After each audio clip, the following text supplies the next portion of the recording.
Gege Akutami has done it again. This Gojo versus Sukuna fight is great. It's really great. I love the pacing.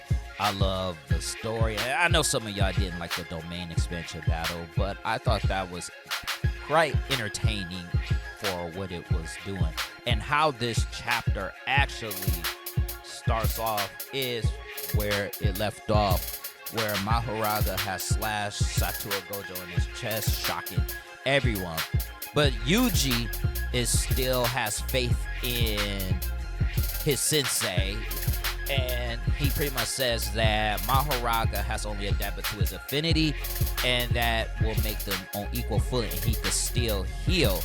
But Shoko brings the bad news, and she pretty much tells Yuji that Gojo's healing speed has gotten slower, and that even though he can still use red, he can still use reverse curse technique, because red is a part of reverse curse technique. The output is decreasing, and Sukuna is going through the same thing, most likely due to his brain damage, and we can see that she has smoked a hole. She pretty much chain smoked, which shows that she is really stressed out, and that normally when she's stressed, she starts smoking. So we can see that she is really concerned about Satoru. And even the narrator says that everyone thought Gojo might lose, and Gojo monologue also believes that he might lose. This is the first time in a long time he felt like he was getting ready to lose. And he's like, when is the last time I ever felt like this? And that's when the Toji Fushigori or Toji Zenin, whichever way you want to say, pops up to his mind. And even though there's signs that he's losing, getting ready to lose, Gojo is feeling satisfaction. And that's what happens when you are the strongest, and being the strongest comes with a bit of loneliness for having an absolute strength, because no one can understand you because you have all of this strength, which is insane that he's okay with being defeated pretty much, which kind of sucks if our boy Gojo, but I don't think our boy Gojo got some more in the tank. And Satoru quickly starts throwing hands with Mahoraga, hitting him in the face, choking out Mahoraga, and he starts doing some chanting, which is actually cool because it's almost like cursed energy has some magical components to it, because you have to do enchantments to try to get your cursed technique back, pretty much. So he's trying to get the output of his cursed technique back, and he tries to use cursed technique reversal red. And Gojo talks a little smack at the same time, telling him that Black Flash worked like a charm on Sukuna, and that how long is he gonna be staying asleep, because Sukuna became sleep Kuna. Let's look at that again.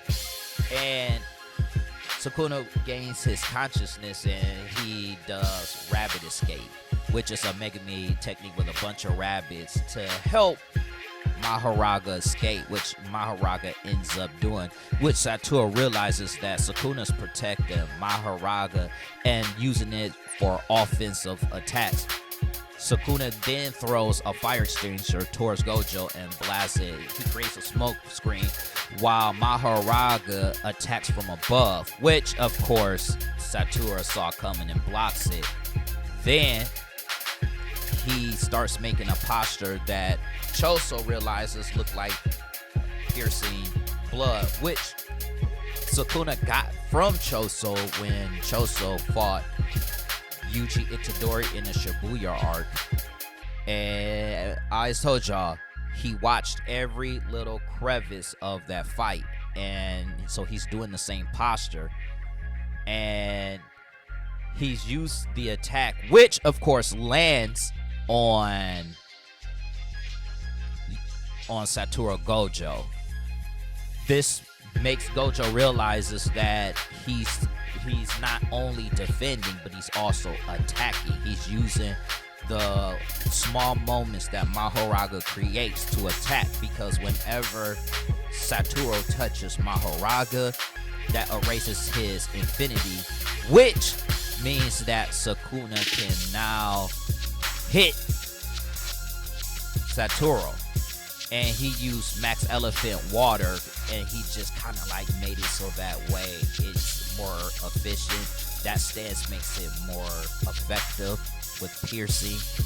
And Gojo talks about how Sukuna is using the Shikigami's abilities without you having to summon them. That's something I think that Megami could have done had he fully mastered the Ten Shadows technique. And he realizes that it's 2 versus 1 against him. And he's like, damn, man, it's 2 versus 1. And what Gojo also realizes is that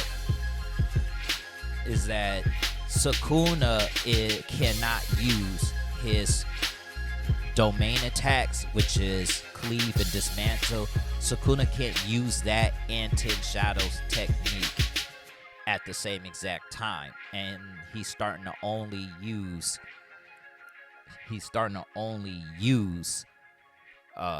the Ten Shadows technique. So what ends up happening was that as he was monologuing this, Sukuna told him, don't make this mistake. It is a 3 versus 1 fight. And he ends up summoning another Shikigami called Chimera Beast Agito, which is pretty cool because he combined new and totality, which is totality divine dog, and then he combined, it looked like the frog or the chameleon because of the eyes. The eyes look crazy. And he told him it's 3 versus 1. And because of that, they started to fight pretty much. And Gojo also explains that adapting to red will take more time than blue. And as they are sitting here fighting, it's 3 versus 1. They can't even touch Gojo, by the way. They're throwing blows.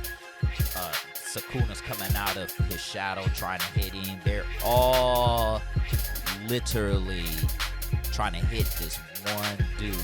And Gojo actually gets behind Mahoraga and hits him with red, but the damage is weak. And Gojo thinks that it was effective, but it's not. It really didn't do too much because it's slowly adapting to red. So he says the only way for him to take out Mahoraga is he's going to have to use his secret technique that I guess he was hiding this whole time, and he just talks about the charge is big and Sukuna's going to be aware of it, but he just doesn't have a choice. And he said that he's going to annihilate the Shikigami with unlimited hollow technique, which is really sweet because we know he had hollow purple. To me, it sounds like he's combining his unlimited void with his hollow purple technique. So I'm really curious to see how this technique is going to work. And there's no break for next week. Also, what I find, I'm starting to believe why Sukuna's not using his curse technique is I think all ancient sorcerers have like a one-shot curse technique that they can only use one time. And I think Sukuna's, because like I said, I always hear people talk about it. I think with Sukuna's, it's the same exact thing because he got a binding file on his domain expansion, which eliminated his curse technique. That's just my theory on that because we still haven't seen him use that. And I think at some point in this fight, he's going to use it. But this unlimited hollow technique is, I swear, that sounds like that's going to be so dope. And if you guys enjoy interviews, I suggest you guys check out this video right here. Also, don't forget to subscribe to the channel, and I'll catch you guys on the next one. Peace out, y'all.